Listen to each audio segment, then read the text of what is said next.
ফেরেশতা বলে, মাওলা, বঙ্গোপসাগরে এত পানি, তোমার এগুলার দিকে নজর নাই।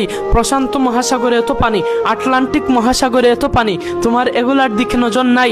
আর ওই দিকের একটা গ্রামের ভিতরে যায় নামাজে বসে একটা মানুষ কান্না করতেছে, এক ফোঁটা চোখের পানি ফেলে, তো তুমি ওই দিকে তাকিয়ে আছো, ব্যাপার কি?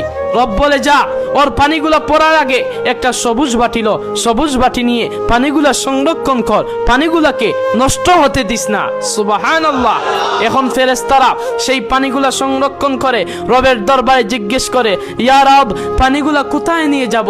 রব্বি কারীম বলে, জান্নাতের মধ্যে গিয়ে রেখে যাও, জান্নাতের মধ্যে গিয়ে রেখে দাও, জান্নাতের মধ্যে গিয়ে রেখে দাও। আপনি যখন জান্নাতে যাবেন তখন আপনাকে এই পানিটা ফেরত দেওয়া হবে।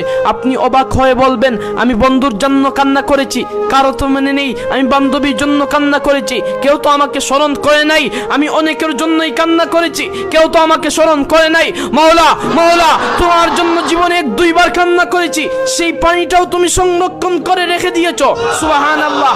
এখন রব বলে, বান্দারে, তুই এটা আমার নবীর প্রেম নিয়ে আমার বলে কান্না করছিস, তোর চোখের পানি বিতায় যেতে দেব না রে বান্দা। তোর চোখের পানির কি পাওয়ার জানিস রে বান্দা? এই আশিকের 1 ফোঁটা চোখের পানি ওই জাহান্নামের আগুনের মধ্যে দিলে ওই জাহান্নামের আগুন পর্যন্ত এই চোখের